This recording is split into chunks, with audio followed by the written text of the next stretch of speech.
concept of a seminar is for other artists from other places that most likely wouldn't get an opportunity to see you, to basically sit in and talk to you, and you can talk to them, explain it is exactly how you do what you do. I've done a couple in Germany, Austria, Luxembourg, but this is the first one here in France.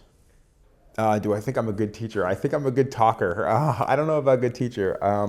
It's a little bit more stressful than it is to be in front of just a bunch of strangers. And the TV shows they're not tattoo professionals. You know, the TV shows, they're for regular people. So when I speak on television, it's different than when I speak in front of my peers. And my peers are going to scrutinize everything I say. And when I'm bullshitting them, they know I'm bullshitting them. Regular TV people tend to not know they're being bullshitted.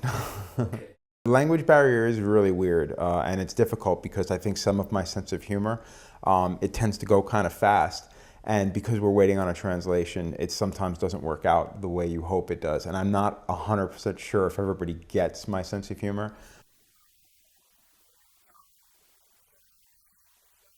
A capo girl is it's pretty much it's a style. It's just a drawing done by me, I guess. Everybody's got a style in which they do, and I have been known to do the big eyes, the perky nose, and the little cut up cheeks, and just try to make things that are kind of cute and recognizable as my style. I think every great pinup artist, and I'm not calling myself a great pinup artist, but I think every great pinup artist before has always had a style, and they were recognizable for what they did, and that's what I want to be. I want to be recognizable for what I do.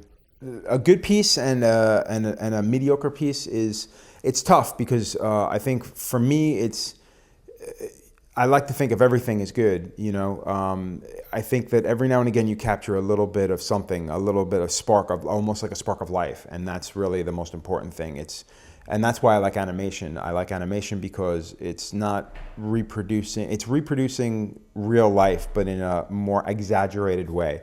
And I really love that. I mean, I've always been a big fan of cartoons and whatnot. And to be able to kind of bring that into the pinup and to my artwork, you get to push things a little bit further. And then to create a great tattoo, something that's solid, bright, and lifelike, but still keeping that comical animated edge that's perfect. That's almost perfect.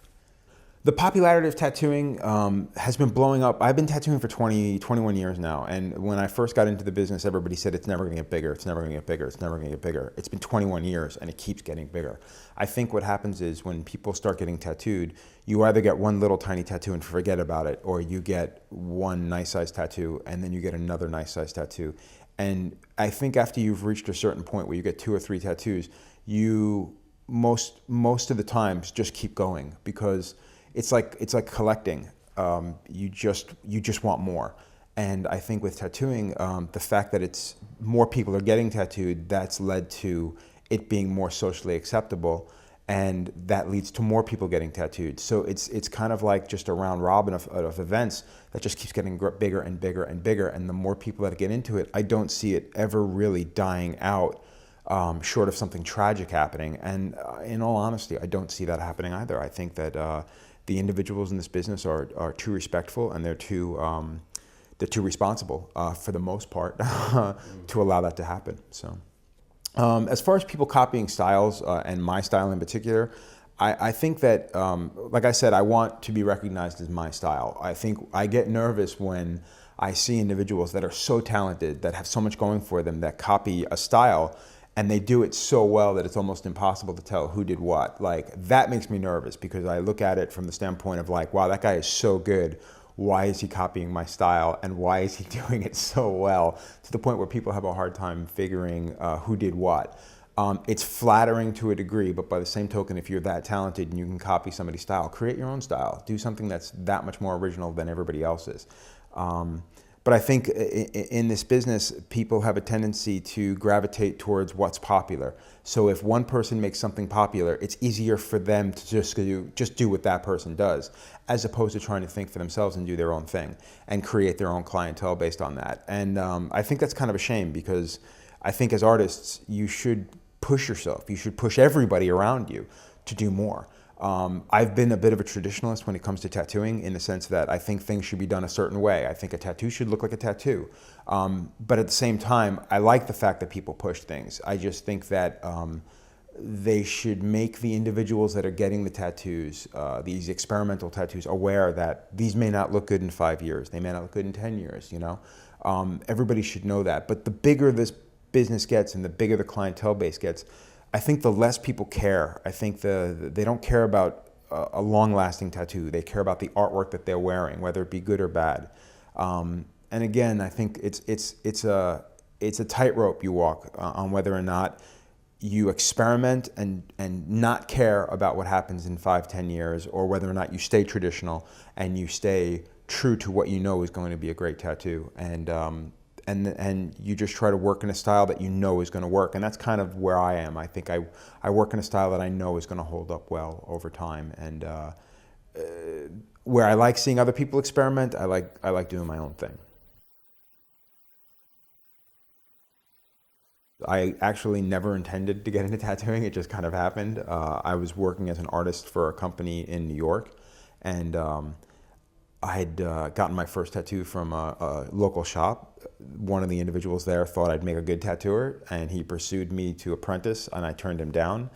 And I lost my job doing art for this company, and he kept in touch and asked me if I would apprentice. And at the time, it seemed like an interesting idea. It wasn't such, I didn't think it was a great idea, but I thought it was an interesting idea. It'd be something different. And the moment you get into tattooing, it kind of takes over and it becomes your life. It's something that you are constantly learning. Even till this day, 21 years later, I still feel like I'm still learning. And it's never stopped. And it's incredibly interesting, it's incredibly entertaining, and it's incredibly challenging. And I think that's what's kept me just so interested in wanting to do it for so long. You know, that's the tragic thing about being known for something, of being known for a style, is the fact that that's what people ask for. Every now and again, people are just like, well, you only do the same thing, you only do the same thing. And it's like, there's a reason for that. It's because people keep asking for the same thing. It comes a point where the businessman steps in and you say, this is what people want, this is what's making you money, this is what's keeping you busy. Do it. You know, when it gets to a point that I'm completely over it, I will stop. I will say, no, enough's enough. I just hope I have something else to work on that will fill that void. The fact is, it's a business. I mean, as much as I love the art of tattooing, and I do look at it as somewhat art, I also look at this as a business, and I look at this as a personal service business. So when someone comes to me asking for something that is my style, yes, I'm going to do it, and I'll be happy to do it. And how do you thumb your nose at people that want what you do because you're bored of it? You know, it's a scary. It's like I said. It's a tightrope. You know, you just try to make the right decisions at the right time. The other thing is, it's a challenge no matter what. I mean, even it's the same thing I draw over and over and over again. Every day is still a challenge. You know, and the older I get, the more of a challenge it seems to become. Just because you've been tattooing for 21 years does not make you the best, and it sure as hell doesn't make it any easier than it was 20 years ago.